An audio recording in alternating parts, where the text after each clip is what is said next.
Good morning from WKYT News. We welcome you to Kentucky Newsmakers. I'm Bill Bryant. It came as a surprise in our newsroom this week when Somerset Mayor Alan Keck announced he will not be running for re-election next year. Keck has been highly visible. He has made Somerset more visible itself. He ran for the Republican nomination for governor in 2023.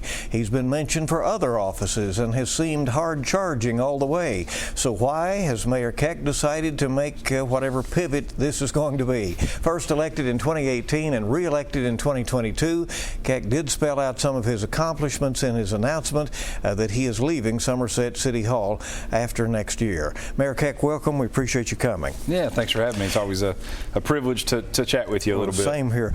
Most of us assume that with your visibility, with your record, with your 2023 run for governor, that you were on the political landscape for good. Why have you decided to make this decision? Well, I don't know that I'm going away. You know, I get asked a lot about what am I going to do, and I've said, well, I'm going to go back to work for one. I still have 16 months left as mayor, and I'd like to see what we can accomplish in 16 months. Someone told me recently maybe we can get as much done in 16 months as some will in a term or two. So it's important for me to finish strong. This is not a victory lap. We're not going to coast to the finish line. We're going to absolutely sprint through the tape. So that's one. The second thing, though, is I said early on that I don't think these jobs are intended for folks to stay in forever. Now, that's not a shot at anybody.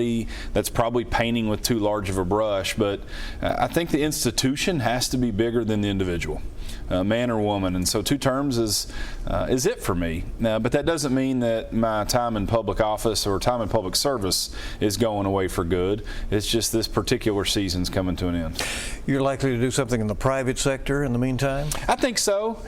Folks forget sometimes when you get in government that what you did before. In fact, my kids said, "Daddy, you know, what are you going to do?" And I said, "Well, girls, Daddy had a job before I got elected. It was actually a pretty good one." I love the private sector. I love the economic engine that private business can be, and so probably can take a little better care of those girls in my family in the private sector as well. Hopefully spend a little more time with them, and then look for opportunities, and that doesn't mean be opportunistic. I think that I've showcased in the last 6+ years my giftings of leadership, of the ability to bring people together and get things done. If there's a fit where that tool set can help, then I'll get involved, and if not, you know, I'll just keep going to work. Well, let's talk about that sacrifice. You know, people who are serving in public office in the prime of their lives, as you are, it requires a lot. The administrative work can be tough and tedious and long hours, and you know, I know there are no quick trips to the grocery because anybody you run into has a question or a comment, and so that is part of your life. Talk about that in terms of the sacrifices that people in public office do make. Yeah, I think that's one of the things that is a double-edged sword, in that I'll miss it a ton, because if somebody stops you in the grocery because they need something, well, they need something, and you're the guy that's in front of them that might be able to help them, and that's pretty special. There's also the other side of that coin. If you're Sunday after church, you're in there with your 12 or 13-year-old and you just want to grab something to make lunch with, you don't really want that 20-minute exchange, and so it is a sacrifice. I've always tried to treat it as a privilege. In fact, our former police chief and dear friend of mine, William Hunt, always said, you know, they're not citizen complaints, they're opportunities to help somebody. And I've really tried to look at those small things like that. Can it wear on you? Sure. I mean, I've been doing this now for creeping up on 7 years. It's all my young family really knows. The criticism has gotten worse. Even when you are doing a good job, I think just the divisive nature of politics in America has trickled all the way down to local city halls. You know, my kids have had nasty things said to them from other students and even some teachers, and that part of it's regrettable. Now, that's not why I'm leaving. You know, that is all sort of part of it. I don't think they signed up for it, but I did. You know, this has kind of been the plan all along. Run hard, do well, hopefully serve with a high level of integrity, accomplish a lot for our hometown, and then pass the baton.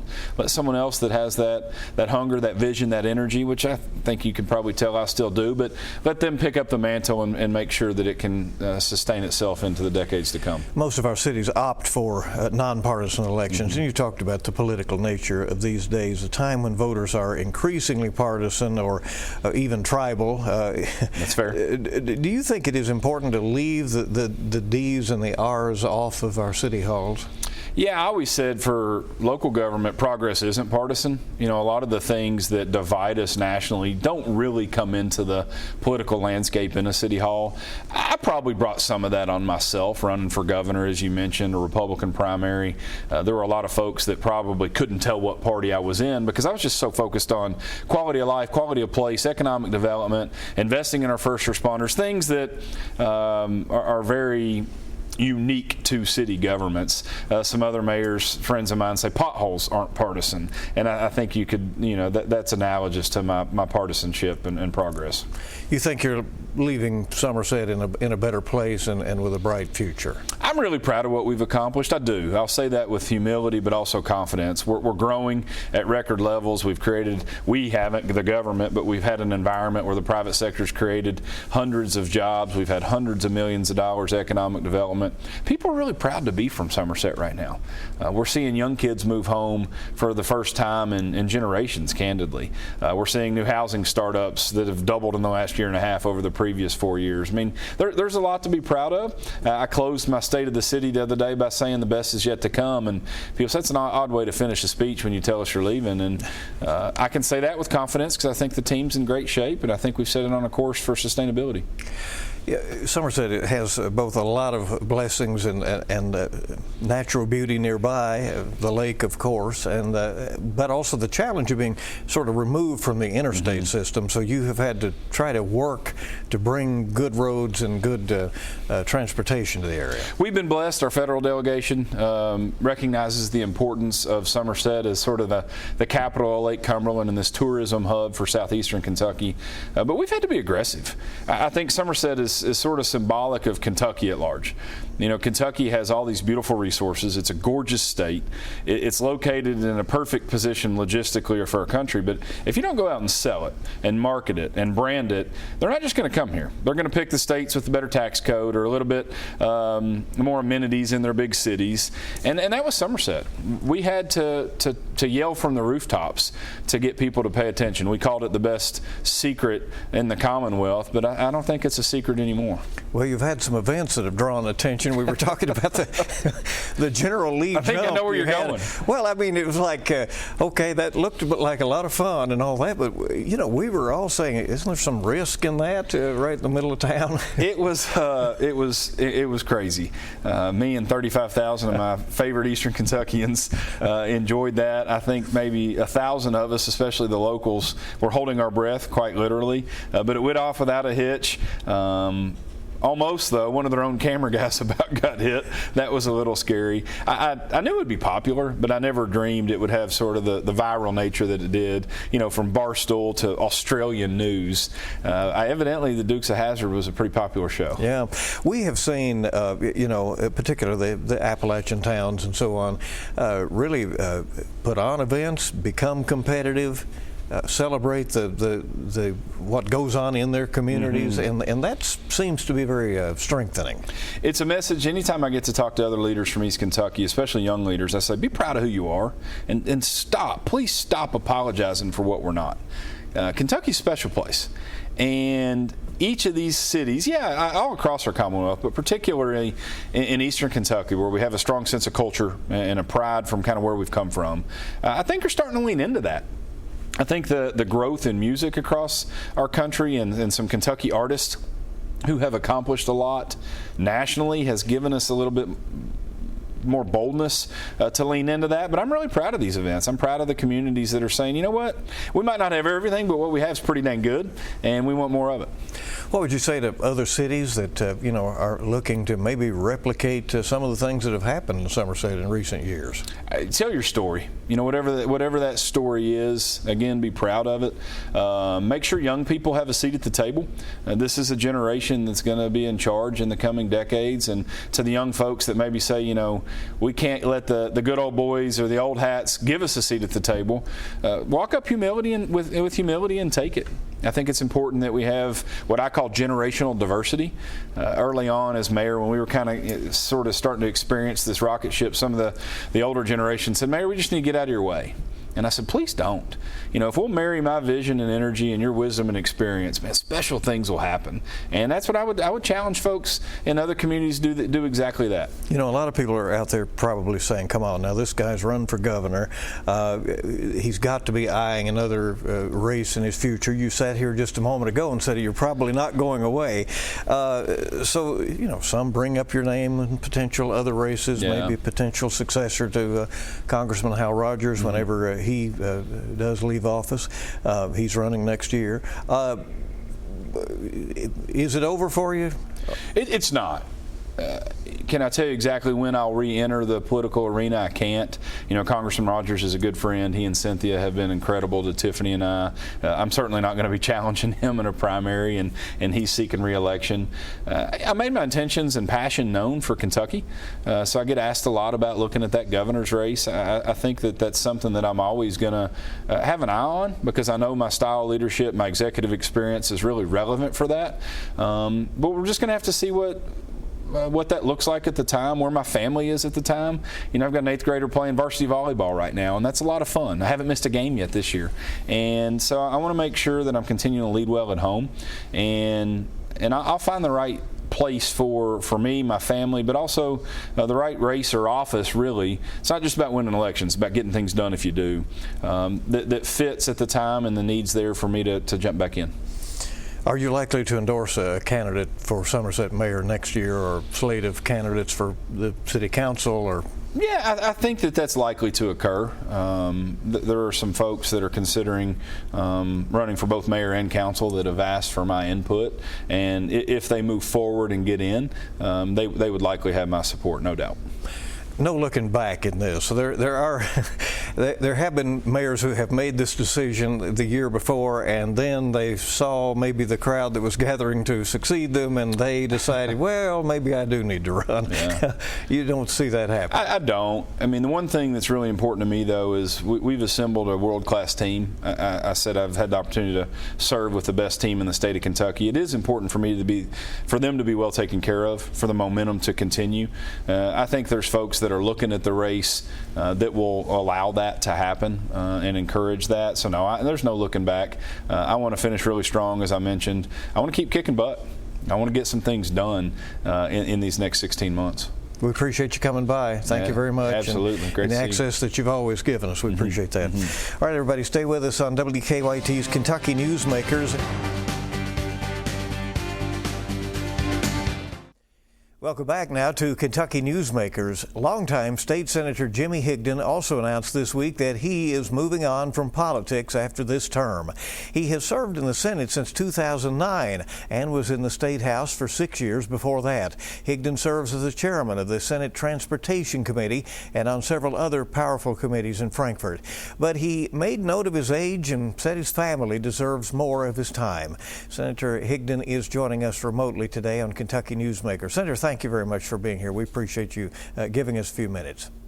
Well, thank you, Bill. I appreciate you taking the time to talk to me today. It's been an interesting week, and thanks for allowing me to be on with you. We appreciate it again.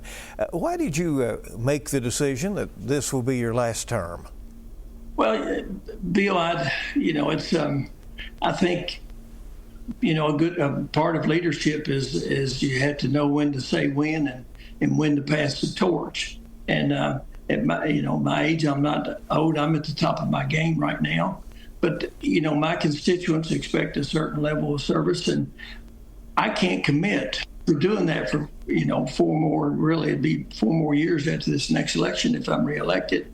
So I just that's it.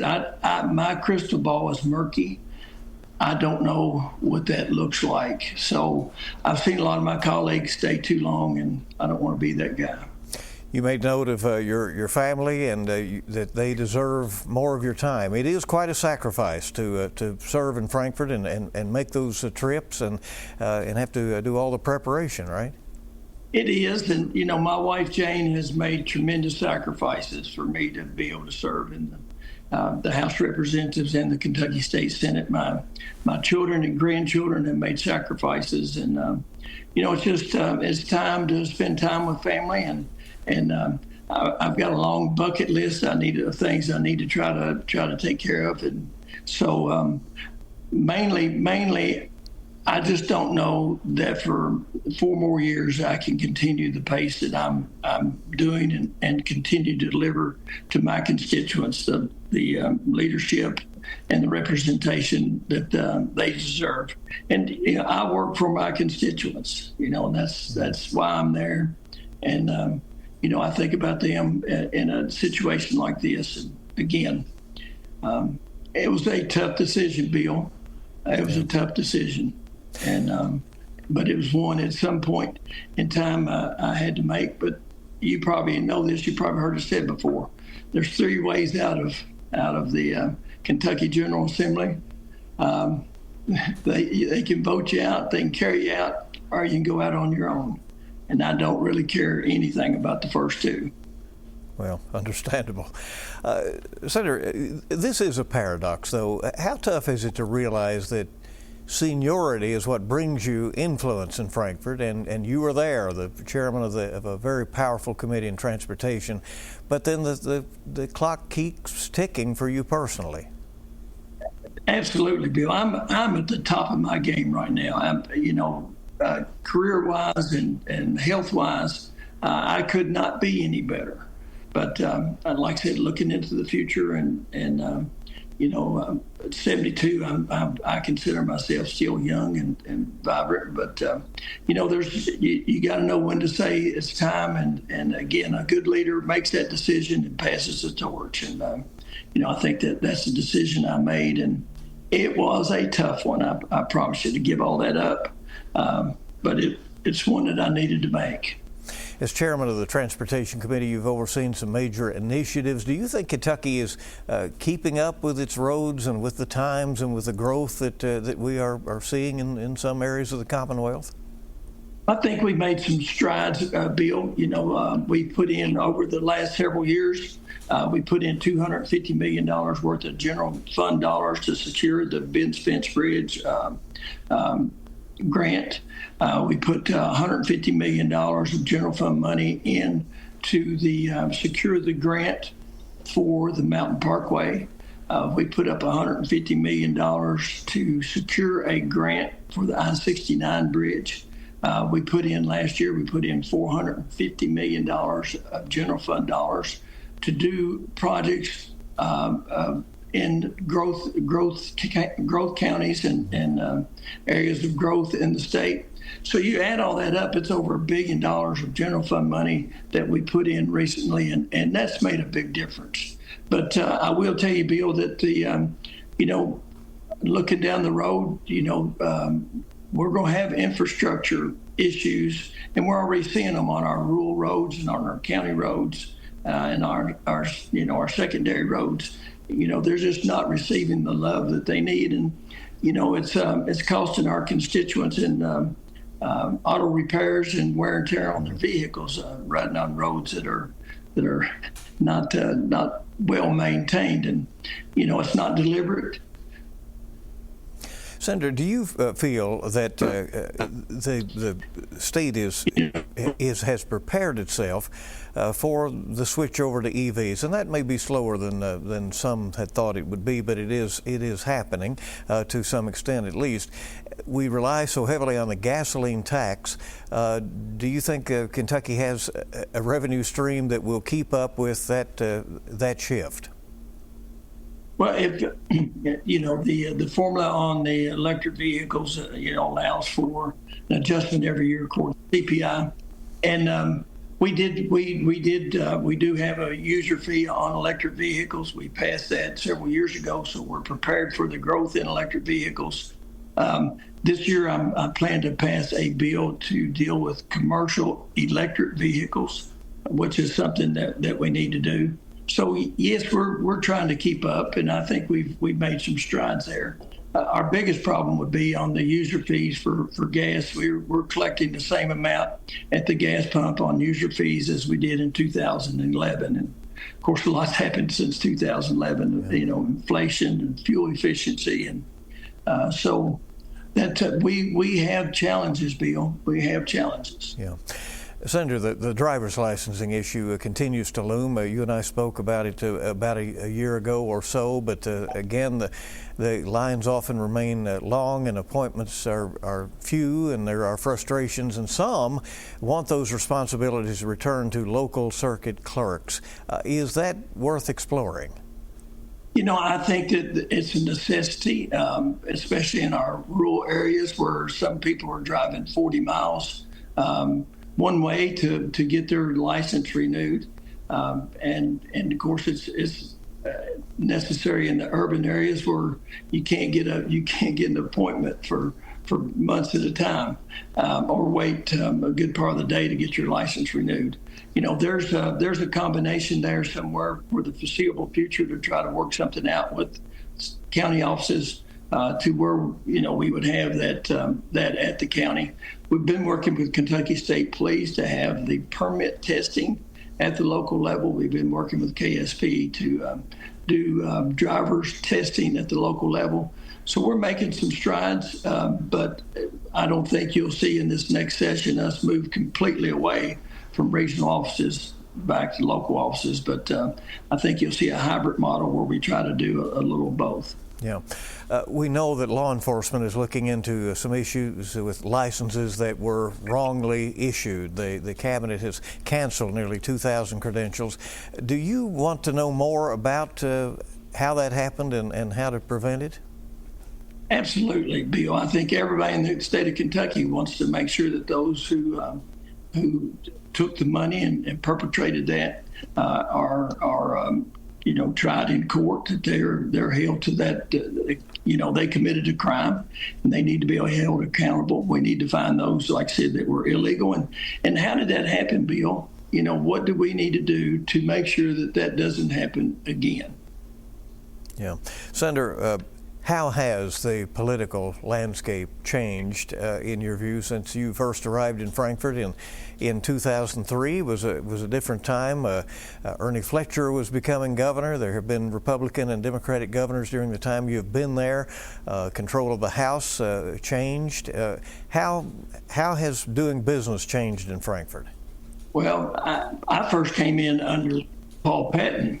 And I was really surprised when I got to Frankfort. I was a little naive about politics, but I thought everybody wore a red hat and a blue hat, and nobody got along. But I did. I got there and I found out that people do many times and most occasions work together. I was treated very well in the House, serving in the minority party, and then I went to the Senate.